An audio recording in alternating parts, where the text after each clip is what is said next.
Welcome to SK statistics tutorial. IBPS నుంచి ఇంతకుముందు short నోటిఫికేషన్లో ఎక్స్ప్లెయిన్ చేసిన. ఇప్పుడు ఇది డీటెయిల్ నోటిఫికేషన్ వచ్చేసింది. ఐబీపీఎస్ వాళ్ళు ఆర్ఆర్బీస్లలో బ్యాంకింగ్ ఆర్ఆర్బీస్ అంటే రీజనల్ రూరల్ బ్యాంకులలో scale 1, scale 2, scale 3 and office assistant అంటే క్లర్క్, పీఓ జాబ్స్ అనేటి నోటిఫికేషన్ విడుదల చేసిర్రు. ఇందులో చూసుకుంటే స్టార్టింగ్ డేట్ వచ్చేసి 7 నుంచి 27 జూన్ వరకు. నెక్స్ట్ దీంట్లో ప్రిలిమినరీ ఎగ్జామ్ వచ్చేసి ఆగస్ట్లో ఉంటుంది.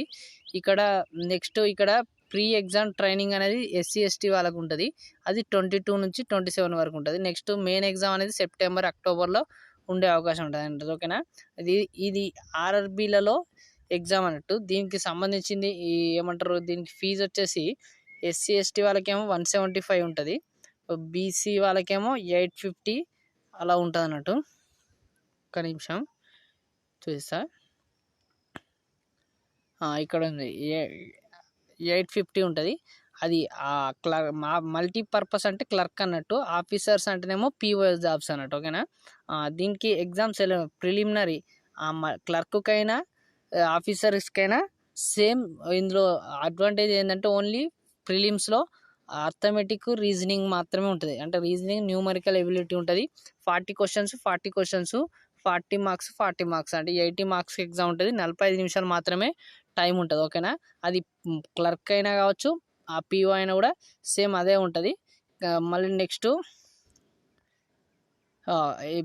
మెయిన్స్ ఎగ్జామ్లో ఇవన్నీ రాయాల్సిందే. ఇందులో reasoning, computer, general awareness, English లేదనుకుంటే హిందీ, ఏదైనా ఒక లాంగ్వేజ్ తీసుకోవచ్చు. నెక్స్ట్ న్యూమరికల్ ఎబిలిటీ ఉంటుంది.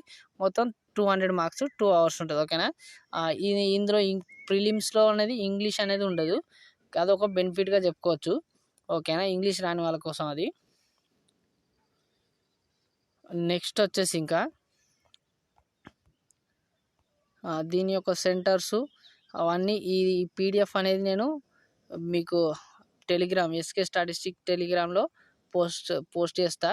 మీరు ఐబీపీఎస్ అని కొట్టి దాంట్లో రిజిస్ట్రేషన్ అయ్యి తర్వాత డీటెయిల్ ప్రాసెస్ చేసుకోవచ్చు అన్నట్టు. ఓకేనా, ఈ బ్యాంక్ ఎగ్జామ్స్ అనేటివి లేట్ అనేటివి ఉండే ఎక్కువ. ఇది తొందర ఎగ్జామ్ కండక్ట్ చేసి తొందరగా రిక్వైర్మెంట్ చేసుకుంటాయి, వేరే వాటి లెక్క ఉండదు ఇది.